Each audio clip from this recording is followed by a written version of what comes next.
At na-inspired po ako kahapon doon sa nag-reach out sa akin na isa sa ating mangilan-ngilan po na nanonood po sa ating vlog na nai-inspire po. Thank you sa pag-reach out. Sana po ay nasa pinaka na po kayo ng inyong recovery, or sana po lahat sa inyo po ay naka-recover na po from NPD abuse or narcissistic abuse. At ang topic po natin ngayong araw ay kagaya pa rin po ng ating mga nakahiligan nung nakaraan ay yung pagbabasa po ng mga articles at iba't ibang tanong po. Ang topic na ito, which is yung NPD or Narcissistic Personality Disorder, Narcissistic Abuse, and Toxic People in general. So, without further ado, I have dated two narcissists back to back 3 years apart. Why do I keep attracting these people? Napakagandang tanong po. Why do I keep attracting these people? Because, ayan po yung may sumagot po, because narcissists are masters of finding person's weakness and exposing them. Your self-esteem issues are a prime target for a narcissist. The next is, do you think narcissists are aware that they cannot form attachments? It is my experience that narcissists don't want to form attachments and do so only if they want to appear normal. The fact that they have to socialize is not high on their list. If they can get out of it, they will. The narcissist may have 1 or 2 friends who quality as friends because these people have problems of their own. This makes them safe as friends because they aren't intimidating to the antisocial learnings of the narcissist. Ayan. Alam niyo po yung mga karamihan po ng nasa nila, sa paligid nila o yung mga close sa kanila. Yun nga po sabi ko po, yung mga some people like us na meron tayong wound or emotional wound na dala-dala. Kasi pag kasi ganun, yun kasi po ang ginagamit ng narcissist against us. At saka yung ating kindness. Ayun. The narcissist feels safe in this relationship because they have mutual problems to discuss and complain about together. Anyway, hindi po ako relate dito kasi the narcissist I dealt with never share anything. Puro lang siya ang magaling. Hindi siya nakikinig sa mga tao sa paligid niya. Laging siya ang bida. I know at least on my sister's part, she felt superior because her friends had such big problems with their son. The parents were not able to say no or to discipline their son, and he still lived at home in his 40s. So they passed the friend test because my sister's daughter is famous and successful, and my sister eats up the praise.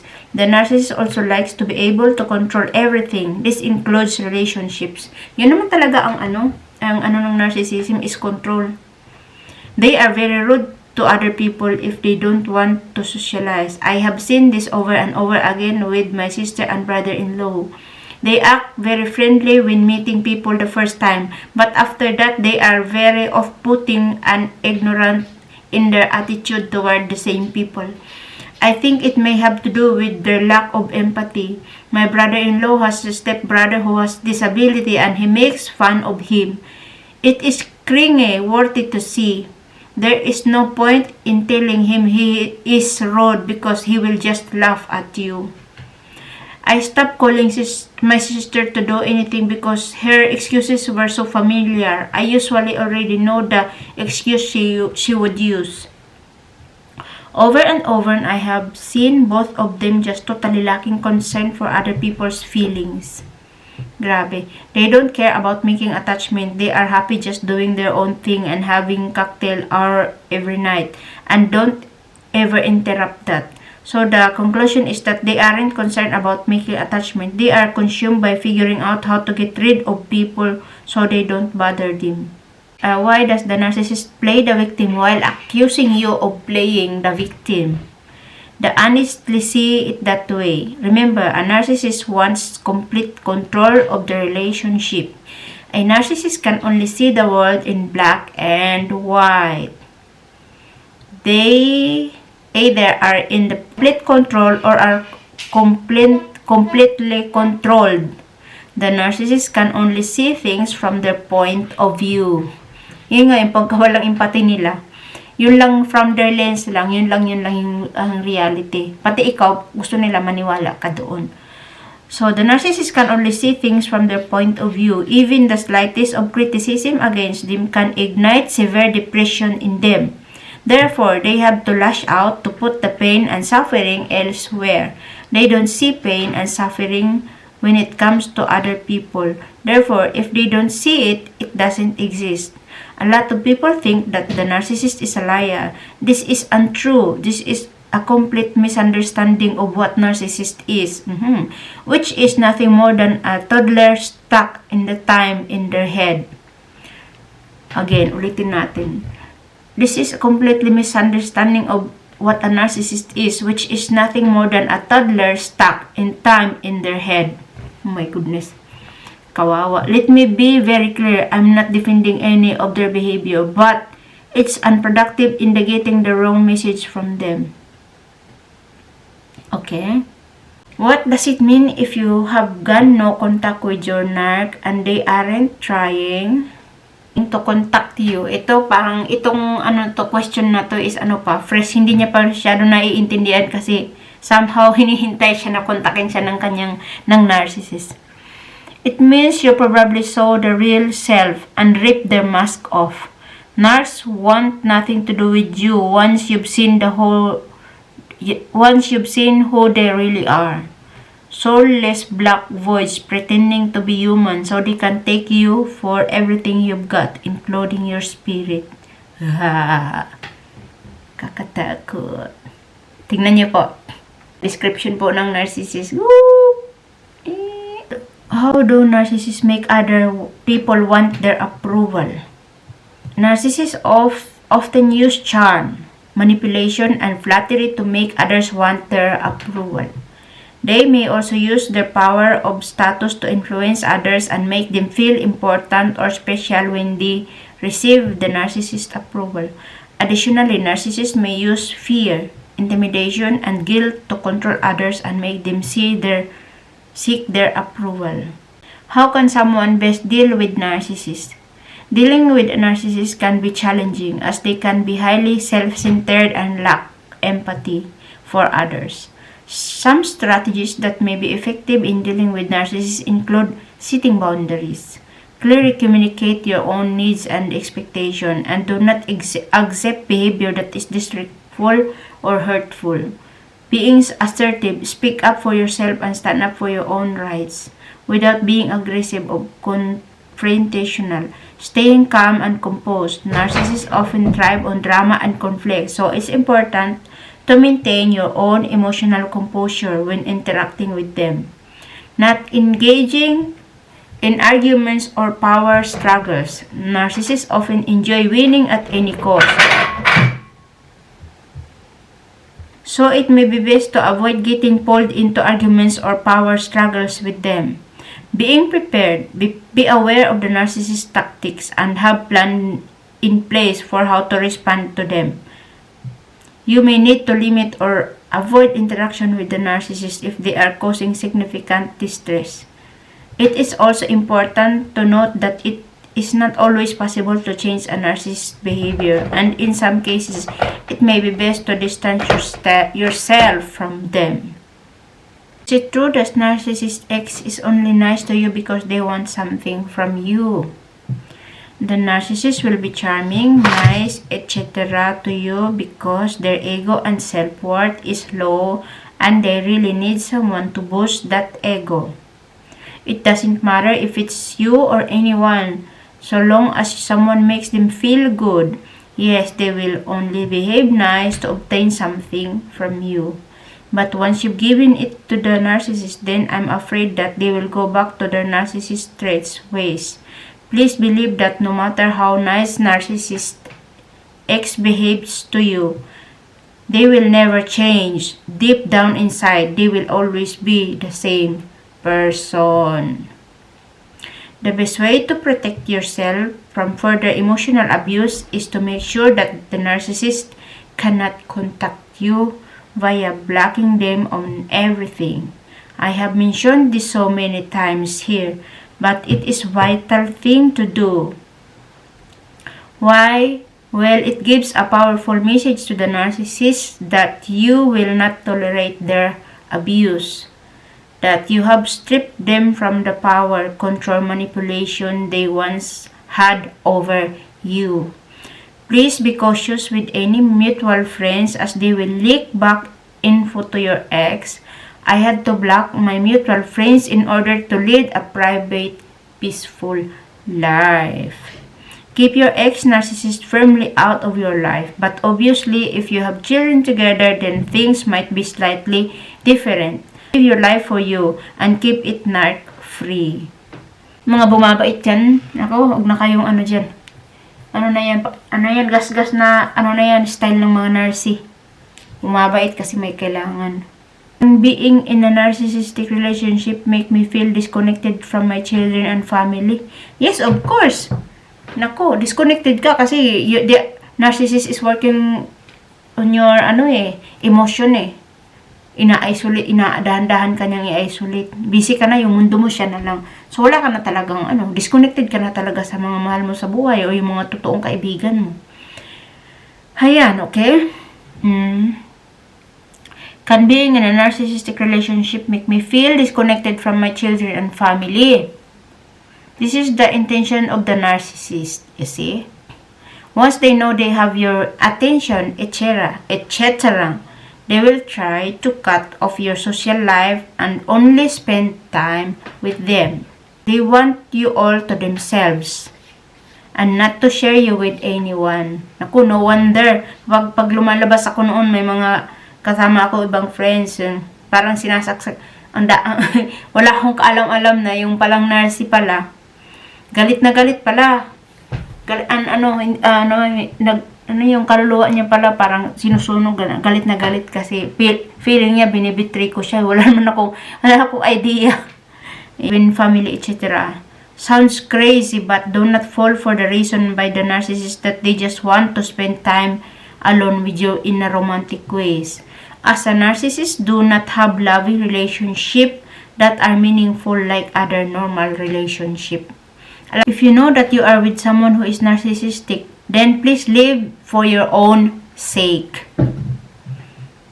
Take note po, they will not change at all and no amount of an apology from them changes them. Apology? Manipulation lang yung apology na yan. They are selfish people who want to manipulate you and take control over your life. Yeah. Leaving you to feel under their spell, so to speak, if you can, on the assumption that you are not living together but just dating, then leave this person and block them. I cannot state how important it is to remove yourself from a narcissistic person. May maghihilo po ang aking alaga. Felix, come hello. Say hello. I cannot state how important it is. Come here. Sandali lang po.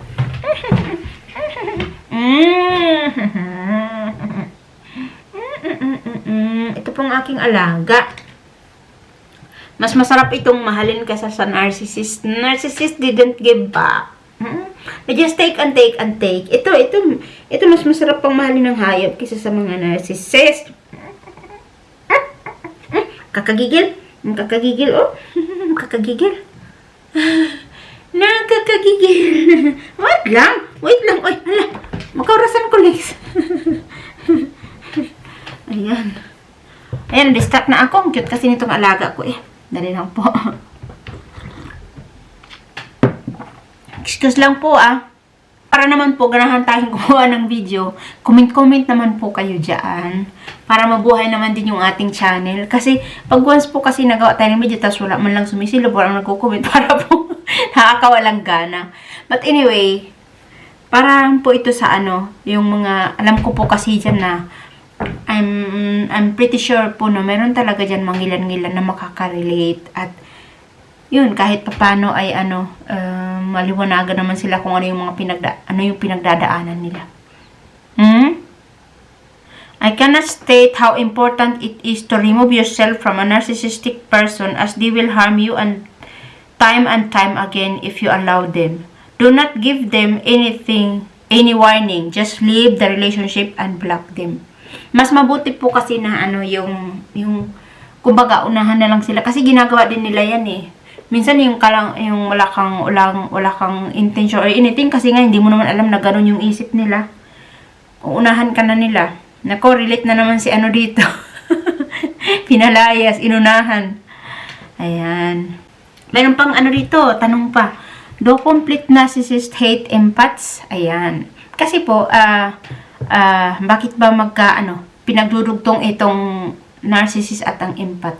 Yung narcissist po kasi, just take and take and take. Yung empath naman po ay kabaliktaran. Give and give and give.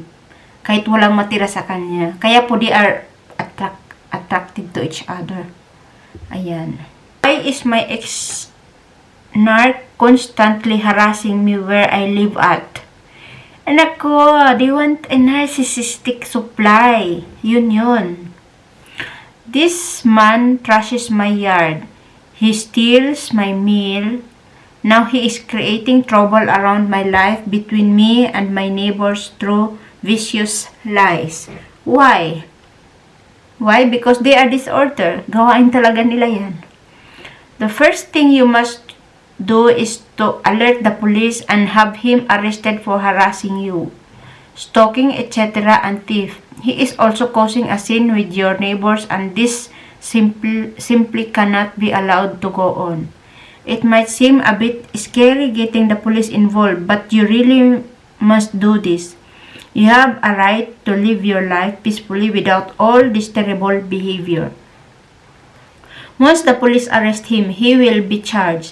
Take photos if you can to add support by providing evidence to the police. Anything you can give to the police to help you will be an asset.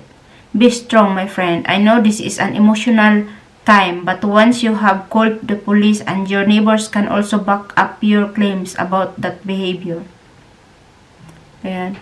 Ex-narc niya po, hindi siya tinitigilan. Hindi sa ganyan sila tumitigil. May tigil lang yan sila pag patay na sila. Oo, hindi talaga yan sila tumitigil. Tapos kaya sila yung nanghaharas, tapos once na kaya nga give them nothing. Like, pag mangharasan sila o nag-text, huwag mo na lang sagutin kasi pag sumagot ka, nako, ay, malinamnam, hindi pala pa siya nakaka-move on, galit pa, pa siya kasi nag-reply siya sa akin, ganon. So, ignore nyo lang yung mga mga narsi-narsi na yan. Huwag nang bibigyan ng supply. Yun lang naman ang kailangan nila. They don't have anything to do kasi they are toddler trapped in adult's body. Ayan. Next. Smear campaign, yung pong paninira, yung lies, yung mga ganon. My narcissist ex-boyfriend is doing a smear campaign on me, calling people to tell me to stop emailing him when he's being horrible to me and emails me. What should I do? Ayan, binabaliktad siya. My goodness. Ganito talaga yung pattern nila, pare-pareho. Dear friend, I too have been in a relationship with a narcissist, and the emotional harm they can do to us is incredible. I never had to deal with a smear campaign, but I can advise you on your situation. These people who are being contacted by the narcissist are probably your mutual friends. In my case, the mutual friends were smearing me instead of the narcissist. Marami ka-relate dito. That's why I block them also. Then you have to take the decision to block all mutual friends and only keep the friends that only know you, not your narcissist. Blocking on everything with these people will show that you will never have to hear their comments about you, etc. If you ask them to stop and they ignore you, then you can report them for harassment or victimization, whichever is most relevant to you. I am hoping that you have already blocked your narcissist on everything and not looking at his social media pages, as they can post something to hurt you and get reaction from you. If these people are members of your family, then tell them to stop the behavior. If they refuse, then I would personally disconnect with them.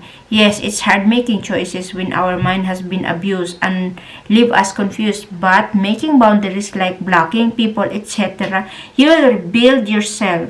I'm not going to say that you will feel fine overnight. No, it takes a while, but once you take the first steps to focus on yourself, you are on the right path. To reconnect with the person you were before the narcissist got his claws into you and mess your feeling up. Keep your life private. Like I mentioned, only talk to those who only know you and not mutual friends. If you need someone to talk with confidently, then seek out a therapist in your area or see if there's support group to you locally. Otherwise, there's a lot of videos on YouTube that may help. Ayan.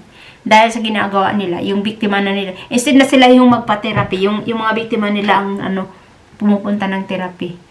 Kasi di doon kayo yung emotional damage talaga na na ini-inflict nila. Kaya pala nagtataka ako yung nurse na nang attack sa akin. Nagtataka ako kasi hindi naman kami nag-away, nag-umpisa lang nag-message sa akin. Nagtataka ako bakit I'm telling you, I am the worst enemy. May mga ganun na wala na yung pala mga ganun na pala yung utak niya. I'm telling you, I am the worst enemy. Worst enemy talaga. Grabe. Ganun po. Alam niyo po, yung worst enemy nila is yung sarili naman po nila eh. Kasi yung enemy nila talaga is yung sarili nila. Kaya lang, they need an outlet. Kailangan nila ng mapoprojectan para makita nila na ikaw yung kalaban. Pero, in other term, they are their worst enemy. Hindi yung nila, target nila o yung biktima nila. Topic is about the covert narcissist and the top 8 strange behaviors they may exhibit and indications of covert narcissist. Sahin natin ito. Yeah. Kakakilabot. Yeah. Sometimes the covert narcissist is referred to as the hidden narcissist. Patago. The vulnerable narcissist or the passive-aggressive narcissist. And usually, those characteristics are what people focus on when trying to detect or identify the covert narcissist. However, there are other traits, behaviors, and indications that most covert narcissists will exhibit. And I think it's worthy of talking about these behaviors, as I don't think you can ever have enough information on how to detect a covert narcissist because they are so much more difficult to spot on. Of course, magaling silang magtago. Of course, guys. Yan po, yung kanilang mask po is between life and death po yan sa kanila. Kaya, protektado talaga yan. Protektado nila yung mask nila kasi yun ang pinakaayaw nilang ma-expose kasi shame.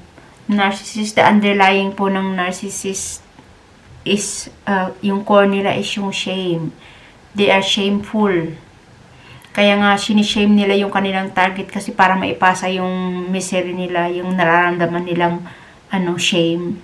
Today, we're talking about the top 8 strange and identifying behaviors and indicators of the covert narcissist.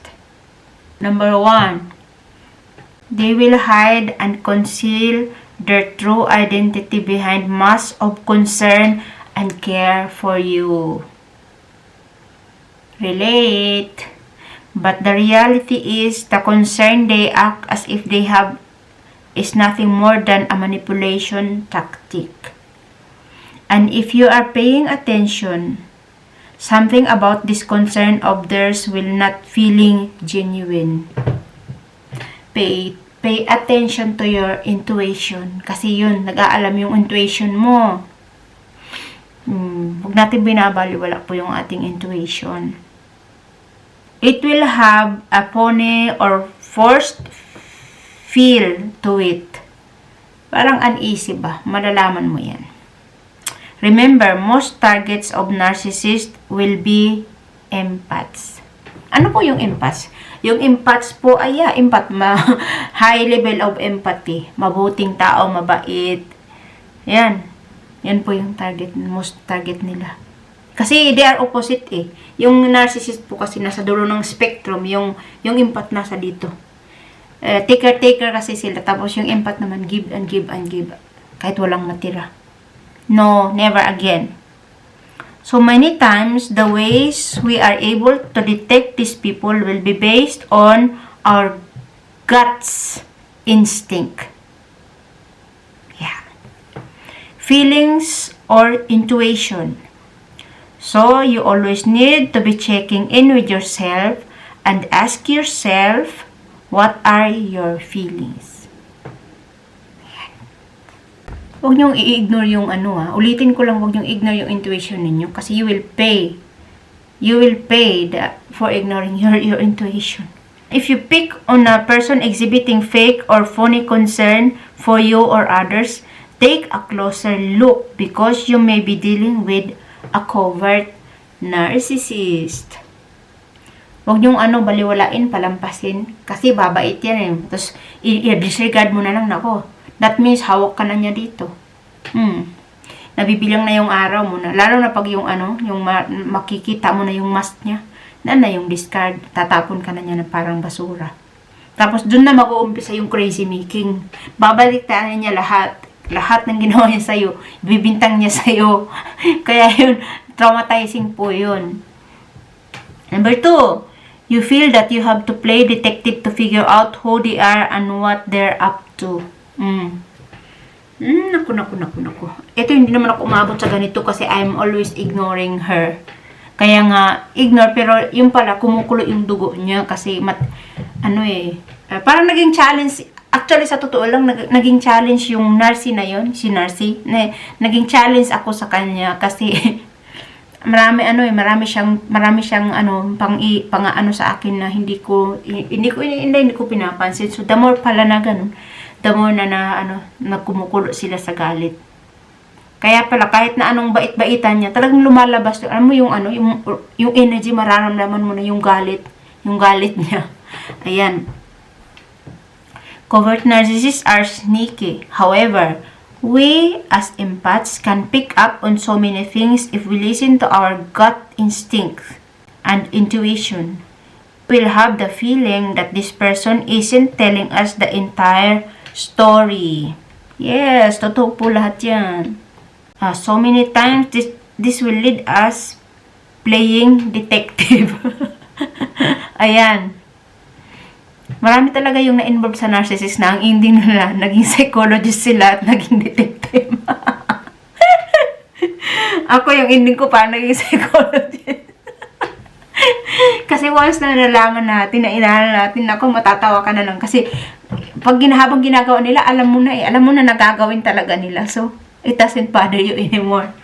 Anyway, so many times, this will lead us to playing detective. We might do a little snooping in the house or look through their social media in an effort to see what's really going on. But anytime you feel the desire or need to play detective is an indication that you very well might be dealing with a covert narcissist. Number 3, they are terrible listeners. So, for example, this person will be someone who claims to be a caring, considerate, and concerned person. But when push comes to shove, their behavior will not exhibit the way they are portrayed themselves, and being completely uninterested in anything you have to say is one of the ways you will start to notice this discrepancy between who they say they are and who you witness they are. Yes. I-ignore kanila. Nako, kung alam ko lang ito, kung alam na witness ko pong lahat ito. They are terrible listeners because the reality is they aren't interested in or concerned about anything you have to say if it isn't about them. It should be about me. Me, myself, and I. Ganun po sila. And they will find it hard to conceal this fact. So if you are wondering if someone in your life might be a covert narcissist, pay attention to what kind of listener they are. If they act bored or uninterested, or if they are dismissive of your thoughts or opinions, you very well might be dealing with a covert narcissist. Yan. Number 4. Their words and actions do not align. Hindi nagmamatch po yung salita sa kanilang ginagawa. This is probably the biggest indication of all types of narcissist. I used to say to my ex all the time, say what you mean and mean what you say, because his words and actions never align. Narcissists in general will consistently do this. So, for example, covert narcissists will tell you what good people they are and how concerned and considerate they are. But when you call them and actually need their help with something, they are famous for telling you, yes, of course, they will be there, and of course, they will help you, and then canceling the last minute, or making up some lame excuse, or just not showing up all for you. Yan. They got you kapag ganun. Paasahin ka tapos wala. Huwag nyo talaga yan anuhin. Ako, yung Narcy na nakilala ko, may sinabutahe pa siyang kasal. Ginupit na yung gown ng Ginupit na yung gown nung ikakasal. Kasi mukha daw ostrich. Tapos ang ginawa niya, pinamukha niya talagang ostrich. Grabe talaga, grabe. Ang saltik. Anyway. They make you feel guilty. Covert narcissists have an uncanny ability to make targets feel guilty when in reality we haven't done anything we should feel guilty about. They are brilliant at guilt-tripping us because they know what a powerful control tactic guilting us is. Pity and guilt are the covert narcissist's favorite control tactics. In-apply din yan sa akin eh. Grabe na dun ko ay naku. In-apply din yan, in-attempt. Pity and guilt are the covert narcissist's favorite control tactics. So, anytime you're around someone who is continually trying to manipulate or exploit you using guilt, take a closer look at this person. Number 6, you feel like you are indebted to them if they have in theory, do something for you. Yeah. If ever na may ginawa silang something for you, parang feeling mo may utang ka. Ayun naman talaga. Kasi sisingilin ka naman talaga eh. Sisingilin ka ng tapos may tubo yun na malaking tubo. Napakalaking tubo. They feels like there are strings attached to anything they do for us or give us in form of a gift. Oh my goodness! And the reason we feel that way is because they want us to feel that way, and because there are string attached, they will always make much bigger deal about the things they do for us beyond what they actually are. They will remind us of how they were there for us during whatever or the gift they gave us, and how remarkable and special that gift was. And while whatever they did for us might have been nice gesture, they will go on and on about it, portraying it as much bigger deal than it actually was. Yes. Yung mga kunyari tulong sa'yo, sinasabi pa sa ibang tao palagi. Binibida sa ibang tao. Sana, they have secret addictions or a secret life. This is incredibly common with the covert narcissist in reality. They are no different than a covert narcissist with an exception that they keep their dirty laundry hidden.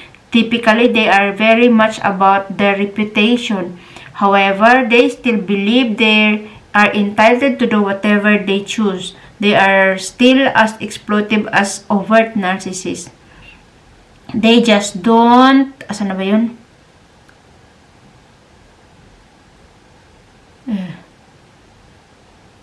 They just don't want anyone to know they are like this.